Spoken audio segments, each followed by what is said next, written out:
하나님이 붙들어주는 사람. 요즘 그 세간에 사람들의 화두에 오르고 있는 이야기가 많이 있습니다. 그 중에 하나가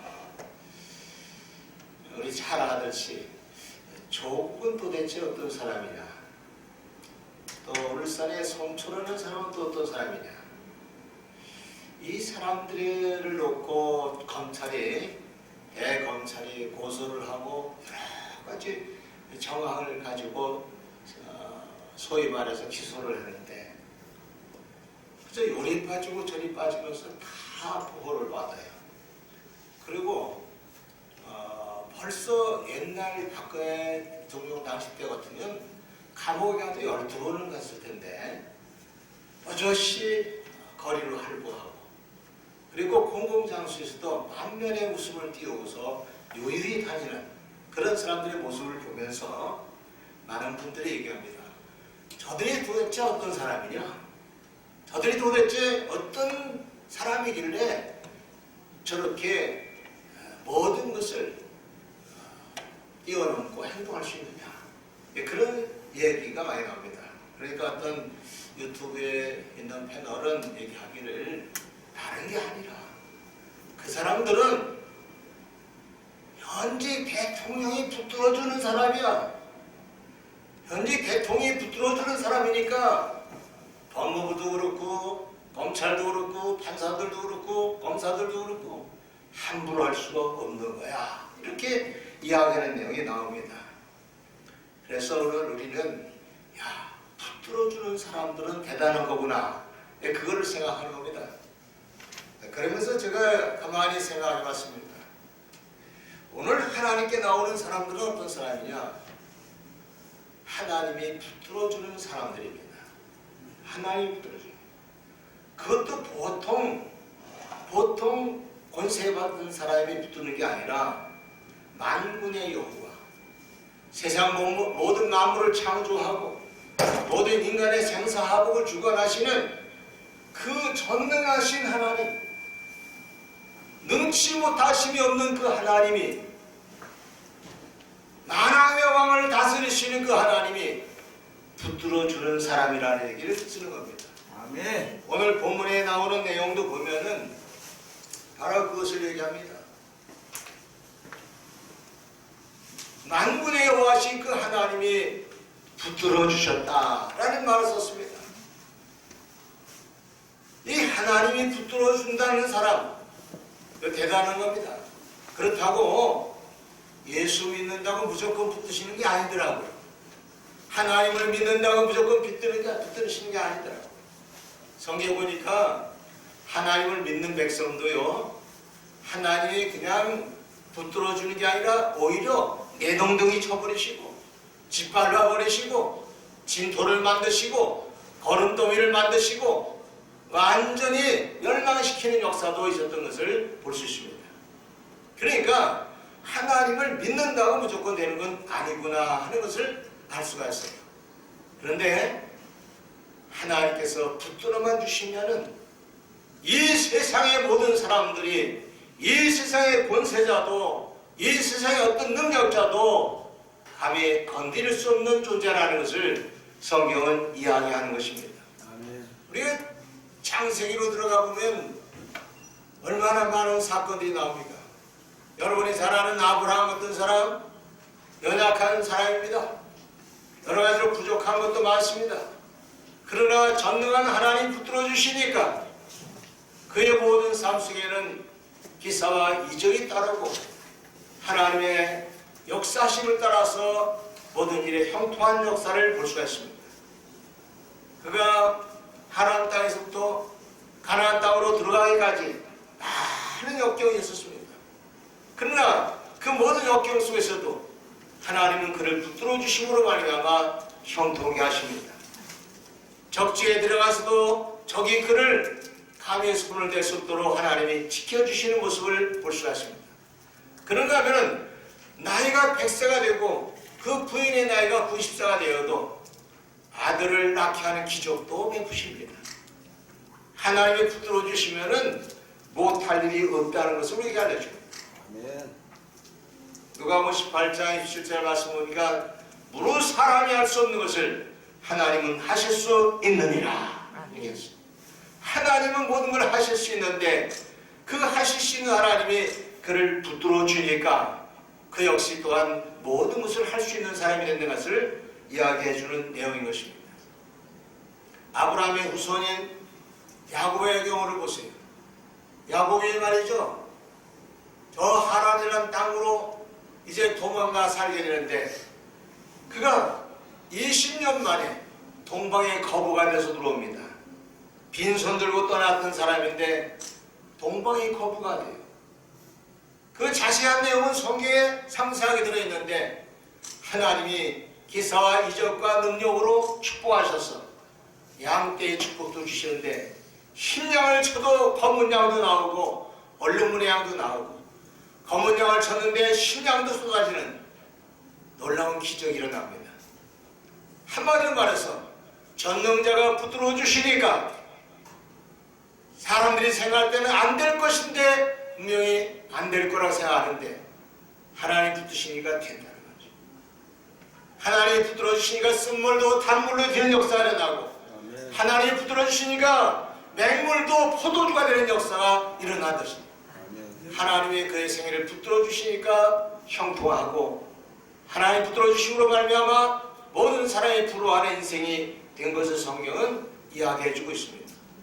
그런가 하면 그의 또 자손되는 요셉의 이야기가 우리에게 상당히 귀감이 됩니다. 요셉은 형들의 미움을 사서 저 애굽으로 이제 종으로 팔려갑니다. 일생 동안 종으로 팔려가게 되면 자유의 몸이 아닙니다. 완전히 속박된 몸으로서 그는 제한된 삶 속에서 갇혀서 일생을 살아가는 존재입니다. 그렇게 불쌍하게 종으로 팔려갔지만 그런데 13년의 세월이 흐르고 난 다음에 어느 날 쨍하고 해 뜨는 날이 와서 애굽의 국무총리가 되는 역사가 일어납니다. 자기를 팔아먹던 형들이 와서 무릎을 꿇고 눈물을 흘리면서 용서를 구하는 모습도 나타납니다. 그리고 애굽이라는 나라를 더욱 부강하게 만드는 공신이 됩니다. 이런 모든 역사를 누가 하셨느냐? 하나님이 하셨습니다. 그런데 그 하나님이 요셉을 붙들어 주시니까 가능했다는 사실을 성경이 잘 설명해 줍니다.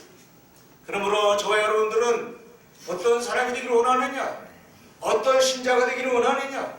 한마디로 말해서 전능하신 그 하나님이 붙들어주는 사람이 되어야겠다는 이 결심을 마음속에 가져야 하는 것입니다. 지난번에 우리 구회 목사님들과 함께 세미나를 하게 되는데 다들 어렵다, 힘들다, 안 된다, 요즘 시대에는 참 아주 목회하기가 정말 힘들다, 그러면서 불가능한 얘기들을 많이 하더라고요. 그래서 제가 그분들에게 그런 얘기 했어요. 오늘의 시대에서도 사도 바울이 와서 목회한다면 사도 바울도 못해먹겠다고 하겠느냐? 베드로가 목회한다도 못하겠다고 그렇게 얘기하겠느냐? 사도 바울은 오늘의 현실 속에서도 그렇게 강조할 거다.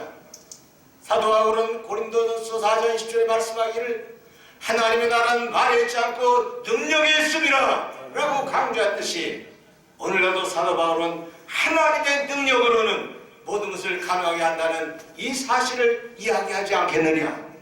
오늘 우리 하나님의 종들이 그런 마음을 가져야 되지 않겠냐? 그리고 또 베드로가 와서 뭐라고 하겠느냐? 베드로도 은과금은 내게 없을지라도 내게 있는 것으로 네게 주노니 곧 나사렛 예수 이름으로 일어나 걸어라 하면서 외칠 수 있는 그 기백과 그런 자신감을 가지고 사역하지 않겠느냐? 오늘 우리가 힘들다, 우리가 어렵다 하는 까닭은 우리가 베드로와 같은 신앙의 경지에 들어가지 못하고 바울 사도와 같은 그런 신앙의 영적인 능력에 거하지 못하기 때문에 문제가 되는 것이고, 또 가장 중요한 문제는 전능하신 하나님이 함께 해주지 않기 때문이 아니냐라고 하는 말을 했습니다. 여러분, 그렇습니다. 하나님이 함께 해주시면, 하나님이 나를 붙들어 주시면 무엇인지 할 수가 있는 것입니다. 아멘. 하나님 들어주시면 우리는 이렇게 얘기합니다. 할 수 있거든이 무슨 말이냐? 믿는 자들에게는 능치 못하심이 없느니라. 이런 이야기를 과감하게 할 수가 있는 겁니다. 누가 뭐래도 나는 할 수가 있다. 하나님이 붙들어 주니까 할 수 있다고 이야기하는 겁니다. 우리는 이스라엘 민족의 가장 영웅시되는 인물 다윗에 대한 이야기를 많이 듣습니다. 그래서 미국 사람들 중에는 이 데이비드라는 이름 많이 쓴다고 그래요. 다윗을 뜻하는 이 이름을 많이 사용한다고 해요. 다윗은 성경에도 말씀했지만 열쇠를 가진 사람이에요. 그가 손을 대면 안 되는 일이 없어요. 그가 하는 모든 일은 형통하기 때문에 열쇠를 가진 존재라고 얘기합니다. 그래서 필라델피아 교회에 쓴 계시록의 내용을 보면은 주님께서 필라델피아 교회에 하신 말씀 속에 다윗의 열쇠를 가지신 이가 가라사대 이렇게 얘기했어요. 오늘 여러분과 저는요 열쇠를 가진 사람이 되시기 바랍니다. 아무 개가 손을 대면 다 되는데 누가 일을 하면 안 되는 경우가 있지 않습니까? 여러분 누가 하면은 되는데 또 누가 하면은 안 된다는 오늘 우리는요 다른 모든 사람들이 우리를 볼 때 저분이 손을 대면 돼. 저분이 뭔가를 감투를 쓰고 일하면 돼. 저분이 당의 지도자가 되면 돼. 저분이 어떤 일을 할 수 있는 그런 장이 되면은 그건 잘 될 거야. 이렇게 생각할 수 있는 대상이 되어야 됩니다. 그 사람이 하면 글쎄 힘들 텐데 어려울 텐데 곤란할 텐데 이렇게 되면 안 되죠. 그래서 오늘은 저와 여러분들이 하나님이 붙들어주는 사람이 되기 위해서 그래서 모든 사람이 볼 때에 저분이 하면 된다 이런 생각을 품게 할 수 있는 그런 대상들이 다 되기를 주 이름으로 축원을 드리는 것입니다. 네. 성경에 나오는 하나님이 붙들어주는 사람에 대한 이야기를 하자면 오늘 하루 종일 해도 모자라요. 하나님이 모세를 붙들어주니까 그 당시 세계 강국 중에 강국이라고 하는 애굽의 바로를 굴복시키고 330년 동안 노예에 생활했던 이스라엘 백성들을 해방을 시켜가지고 그래가지고서 그 백성들을 가나안 땅으로 인도하는 놀라운 기적을 베풉니다. 이런 일들이 보통 사람이 하는 겁니까? 하나님이 붙들어 주니까 하는 겁니다. 여호수아 장군이 가나안 땅을 정복하게 되고 여리고를 점령하고 이스라엘 백성들에게 놀라운 지도자 역할을 감당했던 이유도 성경은 말합니다. 내 평생에 너를 당할 자 없도록 내가 붙들어 주겠다는 하나님의 말씀이 그대로 적용됐기 때문입니다. 하나님이 붙들어 주시니까 철병거도 이길 수 있고 여리고 성도 무너뜨릴 수 있고 하나님이 붙들어 주시니까 그가 하는 모든 일에 형통하게 있었던 것을 성경은 잘 이야기합니다. 갈렙은 또 이렇게 외칩니다.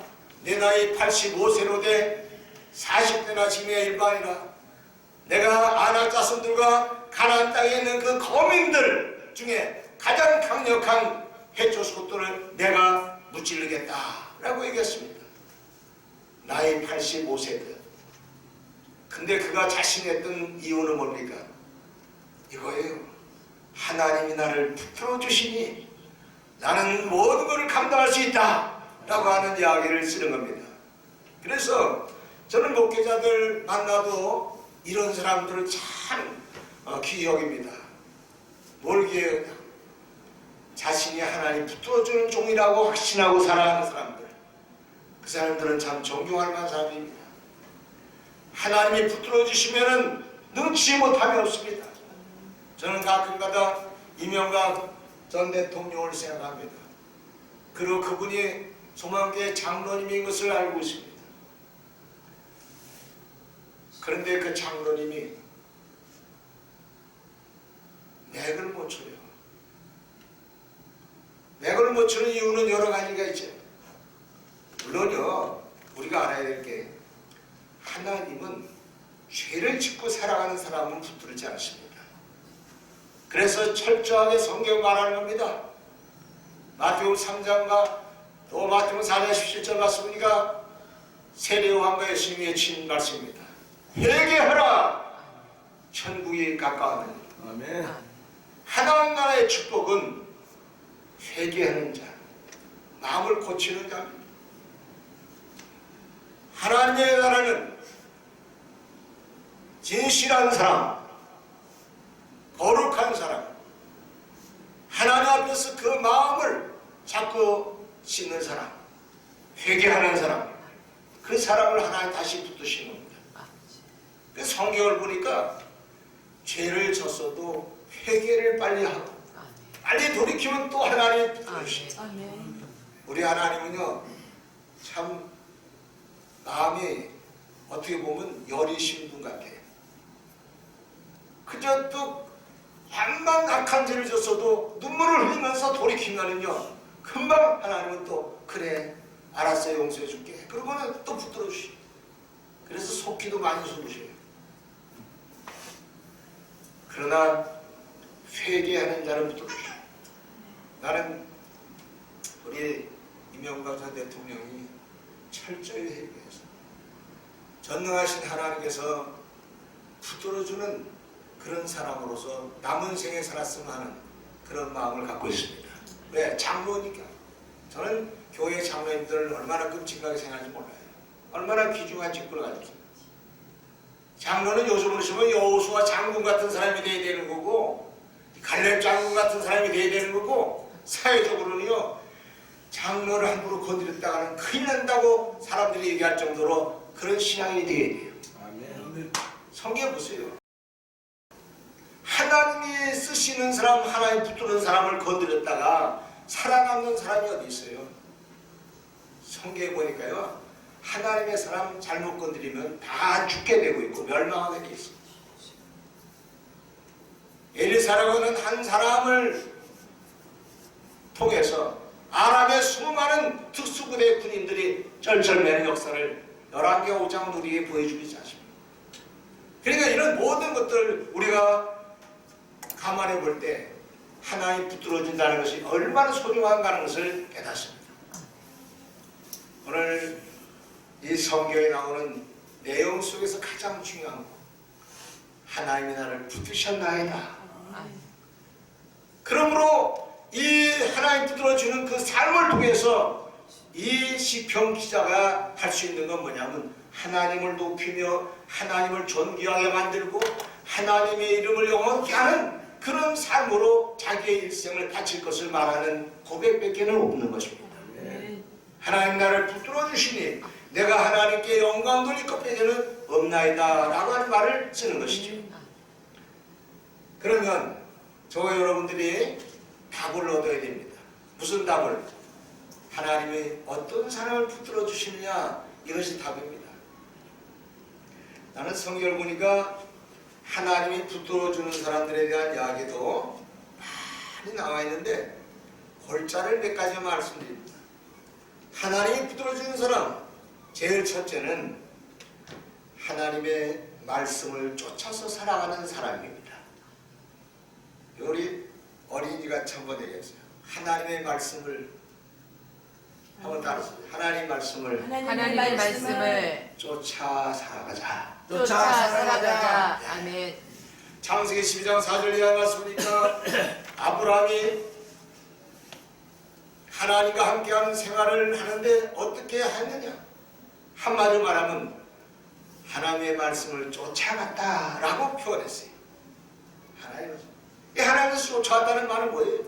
하나님 말씀을 들으면서 그 말씀이 지시하는 방향을 따라서 그 생활을 했다는 거예요. 아멘. 오늘 우리는 날마다 하나님 말씀을 생각하고 그 말씀을 들으면서 그 말씀이 나에게 지시하는 대로 행동하는 그런 신앙관을 가져야 됩니다. 아멘.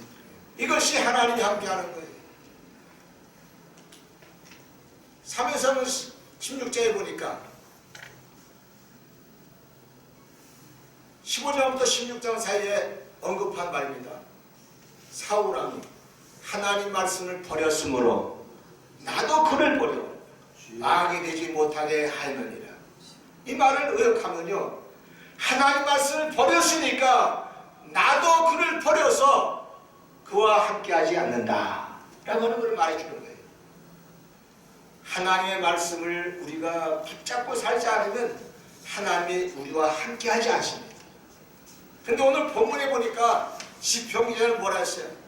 내가 항상 주와 함께 하였더니, 내가 항상 주와 함께 하였더니 그가 나를 붙드셨나이다 라고 고백했어요. 주님께서 주님과 항상 함께 하였더니, 항상 함께 하는 것 중에 하나가 지금 얘기한 대로 주의 말씀을 듣고 그대로 살아가는 생각. 아주 단순한 겁니다. 아주 어려운 거 아니에요. 우리 예수 믿는 사람들은 주일마다 설교 듣죠. 새벽에 또 설교 듣죠.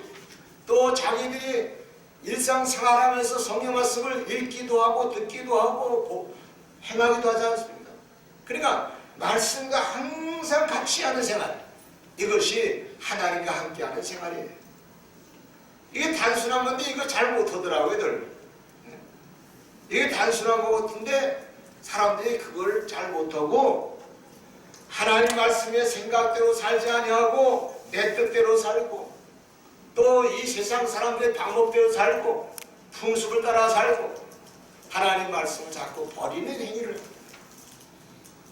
여러분, 하나님 말씀 버리고 살아가는 생활을 하면요, 이스라엘 백성들이 가나안 땅에 들어가서 망하는 모습을 상상해 보세요. 어느 때 망했어요? 말씀을 버렸을 때 망했어요. 하나님의 말씀을 버리고 살아가는 백성들은 하나님과 함께하는 것이 아닙니다. 그래서 우리는 늘 깨어서 오늘 내가 하나님 말씀과 함께 살리라 이 결심을 해야 돼요. 나는 시편 1편을 읽다가 감동을 받은 게 있습니다. 복 있는 사람은, 이분이 말하는 아시레 하이시, 복 있는 사람은 악인의 꾀를 쫓지 아니하고 죄인의 길에 서지 아니하며 여호와 하나님의 말씀을 주야로 묵상하는 자로다. 주야로 묵상하는 사람이로다. 이 사람은 시냇가에 심은 나무가 씨로 쫓아 열매를 맺는 같이 그 하는 일 다 형통하리로다. 이렇게 했어요. 그런데 여기서 주야로 묵상하는 자로다 라고 하는 말을 썼는데, 여러분, 하나님의 말씀을 즐거워하면서 주야로 묵상하는 이 사람의 행위는 뭐냐면요, 이것과 비슷해요. 우리가요, 운동을 하지 않습니까? 건강을 위해서. 저도 건강을 위해서 40대부터 운동을 좀 했는데, 제가 이제 그때 운동은 원래는 기계체도 하고 유도도 하고 다 했는데, 나이가 드니까 그런 건 무리해서 안 되고 탁구를 알아서 탁구를 제가 40대부터 60대까지 20년간을 꾸준히 쳐왔었어요. 그랬더니 효과가 있더라고요. 물론 하나님이 나에게 건강한 은혜를 주시기도 하지만은 내가 일주일에 한 2번 정도는요, 아낌없이 운동으로 나가서 2~3시간씩 꼭 뛰었어요. 그때 그 효과라는 게 대단하더라고요. 건강의 효과. 그런데요, 거기서 내가 진리가 있어요. 운동을 하는데 그 운동이 즐거워질 정도로 습관화시켜야 돼요. 즐거울 정도로 습관화시키는데, 성경에 보니까 여호와 하나님의 말씀을 듣고 지키고 행동하는 사람이 즐거울 정도로 하는 것이 바로 그 시편 1편에서 언급하는 내용이에요. 그러니까 즐거울 정도로 하는데 어느 때는요, 피곤할 땐 하기 싫어요. 또 어느 땐 또 나가서 이렇게 운동하고 그러는 게 처음엔 부담이 될 때가 있어요. 근데 그것을 극복하고 여러 달 계속적으로 나가다 보면 나중에는 그 즐거움이 넘쳐요. 그래서 운동을 계속 할 수가 있어요. 그런데 내가 그 원리를 가지고 이 성경을 늘 읽고 성경에 대해서 생각하고 말씀도 듣고 하는 생활을 이거를 시도를 하는데 목사이면서도요 힘들더라고요. 말씀을 읽으려고 그러면 어떤 때는 피곤해서 아유 오늘은 읽지 말고 그냥 넘어가자. 그런데도요 이 말씀을 꼭 읽고 나가겠다고 생각하고 그날 하나님 말씀을 읽는 일을 위해서 내가 피곤해도 또 내가 여러 가지로 싫은 마음이 있어도 하니까 나중에는 이 하나님 말씀 읽는 것에 대한 즐거움이 생기고 아멘. 기쁨이 생기고 아멘. 그 말씀을 읽으면서 늘 깨달음이 생성되고 그런 게 생기더라. 그래서 내가 노력하고 일해야 될 것이 바로 이거구나. 하나님은 내가 힘써서 행할 것을 요구하시는구나. 그래서 라오디아 교회에다 쓴 편지에도 그래서 힘쓰고 애쓰고 노력해서 금을 사기도 하고 또 안약을 사기도 하고 그런 내용이 나오지 않습니까? 그게 뭐냐면 열심을 내가지고 계속적으로 하다 보면 즐거움이 온다는 거예요. 일도 그렇지 않습니까? 일도 처음에 할 때 시작할 때는 힘들고 어려워요. 그런데 이게 흥이 붙기 시작하면은 재미있어요. 일이 얼마나 즐겁고 재미인지 몰라요. 그러니까 이 하나님의 말씀을 묵상하는 것도 그런 거죠. 그래서 오늘 우리가 하나님과 함께하는 생활 제1호가 하나님의 말씀과 함께하는 겁니다. 아멘. 그러면 하나님이 내가 하나님 말씀과 함께하니 내가 함께하겠다. 그래.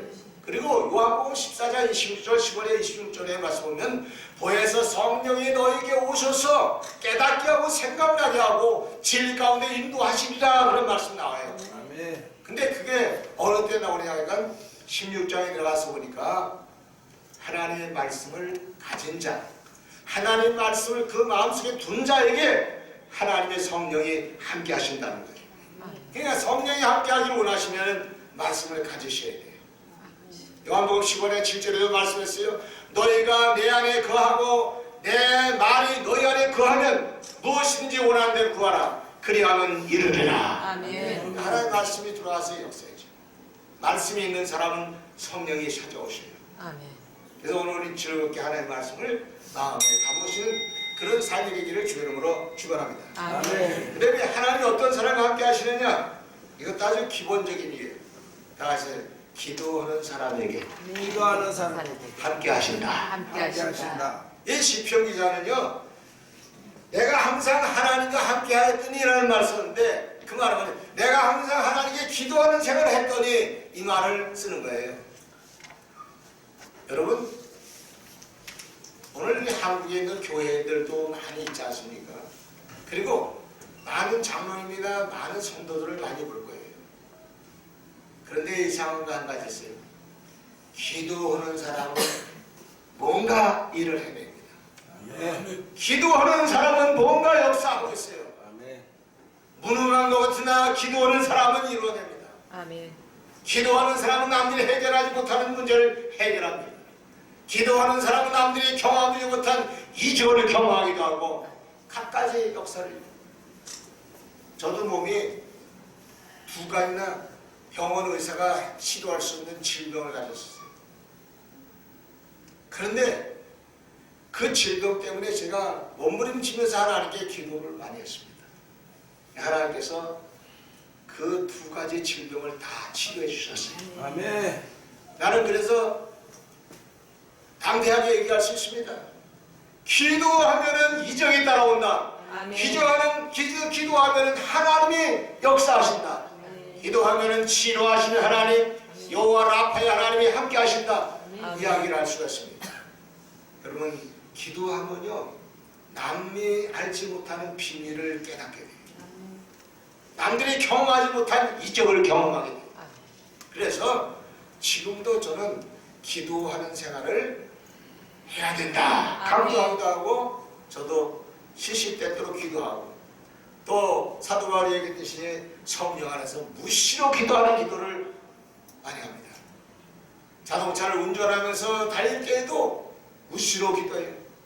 때로는 방언으로도 기도하고, 때로는 하나님 앞에서 내가 기도하고 싶은 내용을 가지고 계속 반복적으로 기도도 하고, 하나님 역사하옵소서, 하나님 들어주시옵소서, 하나님이 함께 하시면 됩니다. 하나님이 도와주시면 영태 그치 못하겠습니다. 이런 고백을 하면서 계속적으로 합니다. 그래서 기도라고 하는 건 성경이 많이 강조하잖아요. 너는 내게 나와 부르짖으라 내가 내게 응답하였고 크고 비밀한 일을 내게 보이리라. 사망의 강물이 흐르게 하며 광야의 길이 생기게 하는 하나님의 역사, 기도할 때 되어진다고 말하고 있습니다. 예. 마가복음 9장 29절에 악한 영을 쫓아내고 귀신의 모든 정체를 드러낼 수 있는 모든 능력이 어디 있느냐? 예수께서 말씀하신 기도에는 이런 이유가 나갈 수 없느니라. 예. 기도. 100번 듣고 1000번 들어도 기도라는 얘기를 많이 듣지만 어떤 사람은 그걸 무시해요. 그 무시하는 사람들은 주님이 붙들 수가 없어요. 그런데 기도를 중요시 여기고 기도하는 것을 게을리하지 않는 사람은 전능하신 하나님이 붙들고 계시요. 할렐루야. 예. 그 다음에 또 한 가지 다시 찬송을 열심히 하자. 한번 다 입을 시인하게 줘서 내가 얘기하는 거예요. 찬송을 열심히 하자. 찬송을 열심히 하자. 성경에 보니까 찬송 중에 그 하시는 하나님. 아멘. 정말 하나님을 높이고 그분을 존중하는 마음을 가지고 찬송하면 그냥 찬송을 하면 내가 그냥 뭐 취미로 내가 즐거움을 갖기 위해서 하는 게 아니고 정말 하나님을 경외하는 마음을 가지고 그분을 높이고 그분이 내게 주신 은혜를 고백하기 위해서 하는 찬양. 그래서 고백하기 위해서 하는 찬양은 복음성가 같은 게 많이 있고요. 또 하나님을 높이기 위해서 경배하는 의미에서는 일반 찬송가들이 많이 있어요. 그러니까 그런 찬송가를 생각하면서 하나님 앞에 계속적으로 부르는 거예요. 저는요 어떤 때 피곤하고 힘들 때 기도 그냥 말 그대로 나가서 기도하는 것도 힘들어서 엎드리면 막 피곤이 몰려오고 그러잖아요. 그럴 때도 제일 먼저는 뭐냐면 찬송하는 거예요. 괴로울 때 주님의 얼굴 보라 사랑의 주님 바라보아라 이러면서 찬양을 부르고 또 때로는 빛이 없어도 환하게 나가오시는 주 예수 나의 이러면서 찬양을 부르고 그러니까 어떤 이 찬양을 계속적으로 부르면요 나도 모르는 사이에 기쁨이 충만해지고 아멘. 그리고 성령이 나와 함께 하시는 것을 느끼게 된다. 아멘. 그래서 하나님이 함께하는 것 중에 하나가 찬송의 지사예요. 우리 고호영 우리 집사님은 찬양을 좋아하시더라고요. 그래서 그 찬양이 하나님이 임재하시는 그런 찬양이 되기를 주의 축원합니다. 아멘. 찬양 중에 하나 있어요. 요한복음 8장 29절에 주님은 이런 말씀했어요. 제가 통틀어서 말하는 나를 보내신 이가 나와 함께 하시고 내가 항상 그의 기뻐하시는 행함으로 그가 나를 혼자 두지 아니하셨다. 하나님을 기쁘시게 하는 데다가 포커스를 두니까 하나님이 늘 함께 하셨다는 거예요. 그러니까 오늘 우리는요 하나님이 뭘 기뻐하시는가 그거를 계속 찾아봐야 돼요. 그래서 하나님 기뻐하는 일만 하면은 하나님께서 함께 하시는 거예요. 아멘. 이거 답은 이거 한 가지더라. 여기 다 들어있어요. 뭐 말씀 듣는 것도 기뻐하시고 또 말씀대로 순종하는 것도 기뻐하시고 기도하는 것도 기뻐하시고 믿음으로 행하는 것도 기뻐하시고 순종하는 것도 기뻐하시고 하여간 그 하나님이 기뻐하시는 것만 골라서 하면은 다 되는 거예요. 우리가 아이들 키우다 보면 어떤 아이들은요 아주 그냥 부모님 마음을 상하게 만드는 만 골라 하는 애들이 있어요. 또 짓궂게. 근데 예수 믿어도요 하나님 마음을 곤란케 만들고 하나님을 기분 나쁘게 만드는 그런 행동만 하고 살아가는 신자가 있어요. 저도 목회 한 40년 하면서 뭐 별의별 장로님도 만나고 진짜들도 다 만나봤어요. 근데 어떤 사람은 참 작정하고 나온 사람 같아요. 뭘 작정하고? 하나님을 기분 나쁘게 하기 위해서 존재하는 사람 같지. 그렇게 작정하고 나온 사람 같은 사람이 있어요. 그래서 그걸 처음에는 이상하게 생각했는데 제가 계시록의 7교회에 대한 이야기를 성경에서 읽다가 깨달았어요. 교회 안에도 사단의 행위를 넣어주고 교회 안에도 니골라 당을 세우게 하시고 발람 당을 만들고 이세벨 당을 만들고 교회 안에도 사탄의 세력을 하나님이 심어놓으셔서 역사하고 있는데 그 심어놓은 이유가 뭐냐면은 신앙생활하는 사람들이 정신을 차리라고 아멘. 그렇게 해놓으셨다는 거예요. 아멘. 그러니까 여러분 교회에 다닌다고 다 이게 하나님 백성이 아닌 거예요. 하나님 백성이 아닌 사람이 껴있다는 거예요. 여기. 그리고 또 하나님 백성이라도 사단이 그를 이용하고 있는 사람이 있다는 거예요. 그래서 그걸 깨닫고 난 다음에 아 그렇구나 하는 것을 알았어요. 오늘 여러분과 제가 더 이상 더 많은 말씀을 드릴 수는 없습니다. 내가 항상 주와 함께 하더니 내가 항상 하나님과 함께 드렸더니 하나님이 내 손을 붙드셨나이다. 이 마음을 항상 가지시고 주님이 붙들어주는 그런 삶으로 이 땅 위에서 어두운 이 땅에서 불의가 많은 이 땅에서 악한 영들의 세력이 역사하고 있는 이 땅에서 승리하는 저와 여러분 되길 주님으로 축원합니다. 기도하시겠습니다. 말씀 생각하면서 주여 상상하고 한번 기도합니다. 주여 주여 주여 오 할렐루야. 하나님 아버지 오늘 이 시편기를 통해서 말씀을 나눴습니다. 내가 항상 주와 함께 하였더니 주께서 내 오른손을 붙드셨나이다라고 말했습니다. 하나님이 붙들어주는 인생 되기 위하여 하나님이 붙들어주는 신앙의 사람 되기 위하여 오늘도 우리가 하나님 앞에 기도합니다. 오늘도 우리 하나님 앞에 우리 마음을 드립니다. 우리의 생각을 드립니다. 우리의 모든 열심을 주 앞에 드리기를 원합니다. 주여 우리를 붙들어 주시옵소서. 그래서 이 악한 세대를 이기게 하여 주시고 어둠의 세력을 이기게 하시옵시고 불법과 불의를 이기게 하여 주시고 승리하게 하여 주시옵소서.